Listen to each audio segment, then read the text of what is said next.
அத்தை என்னங்க அத்தை சென்னா வத்த காலைல சென்னா மசாலா வத்த. ஆமாமா, இன்னைக்கு ரெஸ்டாரண்ட் ஸ்டைல்ல 10 மினிட்ஸ்லயே சூப்பரான ஒரு சென்னா மசாலா ரெடி பண்ண போறோமா. அத பார்க்கலாம். அது எப்படிங்க அத்தை எல்லாரும் ரெடி பண்ணா 1/2 hour ஆகுங்க அத்தை, நீங்க மட்டும் எப்படிங்க அத்தை 10 minutes ரெடி பண்றீங்க? உமா சேனல் ஸ்டைலு இன்னைக்கு சூப்பரான ஒரு சென்னா மசாலா 10 மினிட்ஸ்லயே சூப்பரா ரெடி பண்ண போறோமா. இந்த சென்னாவே நைட்டே ஊற வச்சுட்டா நல்லா ஊறிடுச்சு. இது 2 விசில்ல சூப்பரா வெந்துடும். இப்ப இதை வேக வச்சு எடுத்துடலாமா. அப்புறம் சென்னா செய்ய ஸ்டார்ட் பண்ணிடலாம். இது 2 விசில் வந்துருச்சுங்க. இப்ப நம்ம ஸ்டவ் ஆஃப் பண்ணிடலாம். நல்லா சூப்பரா வெந்துட்டு இருக்கோம் 2 விசில்ல.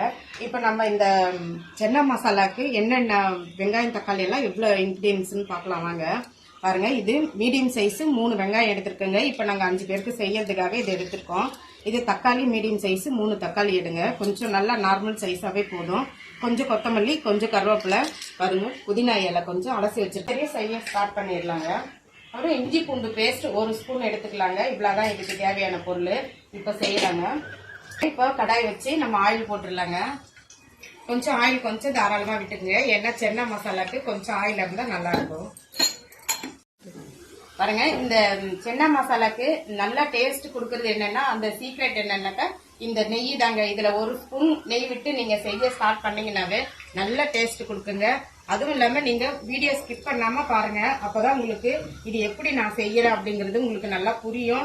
அதே ஸ்டைல்ல நீங்க செஞ்சீங்கன்னாக்கா நல்லா டேஸ்டா இருக்குங்க.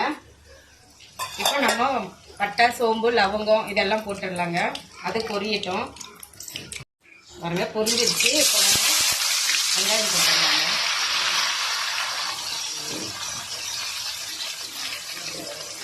அது நல்லா வணக்கி விட்டுடலாங்க. பச்சை மிளகாய் நாங்க இப்ப 3 பச்சை மிளகாய் தாங்க எடுத்திருக்கோம். எங்களுக்கு பச்சை மிளகாய் போட்டா காரம் ஜாஸ்தியா இருக்குன்னு நாங்க கொஞ்சமா எடுத்திருக்கோம். உங்களுக்கு தேவைன்னா நீங்க பச்சை மிளகாய் கொஞ்சம் தூக்கல இன்னும் ஒரு 4 கூட சேர்த்துக்கலாங்க. நான் 3 பச்சை மிளகாய் தான் இதுல சேர்த்திருக்கேன். வெங்காயம் வதங்கட்டும். இதுல கொஞ்சம் பெருங்காயமும் சேர்த்துக்கலாங்க. ஏன்னா நம்ம சென்னா போட்டு நம்ம சென்னா மசாலா செய்யறோம். கொஞ்சம் பெருங்காயம் சேர்த்தோம்னா கொஞ்சம் நல்லா இருக்கும். இந்த வாயு தொல்லெல்லாம் இல்லாம இருக்கும். அதனால கொஞ்சம் பெருங்காயம் சேர்த்துக்கோங்க. பாருங்க, நல்லா கண்ணாடி பதத்துக்கு நல்லா வதங்கிடுச்சு பாருங்க. இப்போ இந்த பச்சை மிளகாய் போட்டுடலாம்.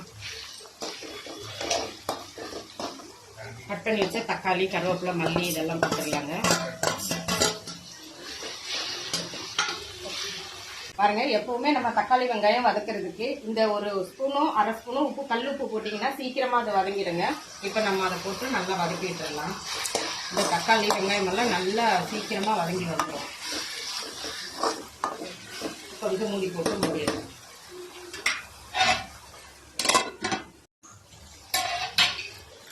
இப்போ 1 ஸ்பூனு இஞ்சி பூண்டு பேஸ்ட் சேர்த்துக்கலாங்க. 1/4 ஸ்பூனே சேர்த்துக்கோங்க. இஞ்சி பூண்டு பேஸ்ட் கொஞ்சம் நிறைய போட்டோம்னா சென்னா மசாலாவுக்கு நல்லா டேஸ்ட் கொடுக்குங்க.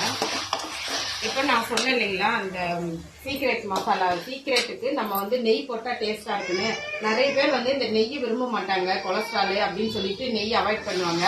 அப்படி இருக்கிறவங்க தயிர் 1 ஸ்பூன் போட்டுங்க. நல்லா சூப்பர் டேஸ்ட் கொடுக்கும் தயிர். இந்த நெய்யை அவாய்ட் பண்றவங்க தயிர் சேர்த்துக்கோங்க.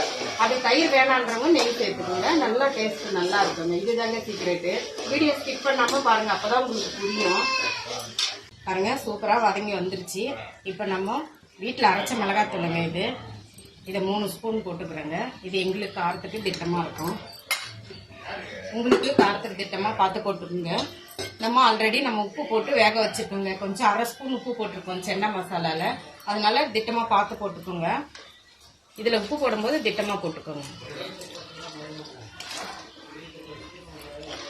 கிரேவி பதத்துக்கு தண்ணி விட்டுக்கோங்க. நான் இந்த கிரேவி பதத்துக்கு கொஞ்சம், ஏன்னா சென்னாவிலையும் தண்ணி இருக்கு, அதனால நானே கொஞ்சமா தான் விட்டுருக்கேன். பாருங்க, 2 விசில்ல சூப்பரா வெந்து வந்துருச்சு பாருங்க சென்னா மசாலா. இப்போ இதுல போட்டுருவோம். இதுலயும் கொஞ்சம் தண்ணி இருக்கு, அதனால தான் நான் கொஞ்சம் தண்ணி கம்மியா விட்டுறேங்க. அவ்வளவுதான். இதை நல்லா கொதிக்க விட்டுடலாம். இப்ப நம்ம இந்த புதினாவை போட்டுடலாங்க. இதை நல்லா கொதிக்கட்டும். அவ்வளவுதாங்க. தட்டு போட்டு மூடிடலாம். பாருங்க, அடிக்கடி இதை ஓபன் பண்ணி கிளறி விட்டுக்கோங்க.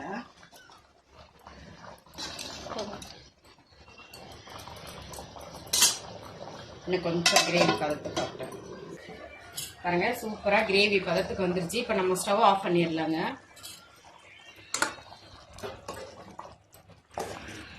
சூப்பரா ரெஸ்டாரண்ட் ஸ்டைல்ல சூப்பரா வந்திருக்கு பாருங்க. ஒயிட் சென்னா மசாலா. இதுக்கு நாங்க ஃபுல்கா தாங்க ரெடி பண்ணியிருக்கோம். பாருங்க ரெஸ்டாரண்ட் ஸ்டைல்ல சூப்பரா சென்னா மசாலா ரெடி ஆயிடுச்சு. அதுக்கு நாங்க ஃபுல்கா தாங்க ரெடி பண்ணியிருக்கோம். இந்த சென்னா மசாலாக்கு சப்பாத்தி, பூரி, இல்ல இட்லி, தோசை, ஃபுல்கா எல்லாத்துக்குமே தொட்டு சாப்பிடலாங்க. செம்ம டேஸ்டா இருக்கும். இதே மெத்தட்ல ஃபாலோ பண்ணி வீடியோ ஸ்கிப் பண்ணாம பார்த்து நீங்க செய்யுங்க. சூப்பரா வருங்க சென்னா மசாலா. செஞ்சு பார்த்துட்டு எப்படி இருந்ததுன்னு கமெண்ட்ல சொல்லுங்க. நெக்ஸ்ட் வீடியோல பார்க்கலாம்.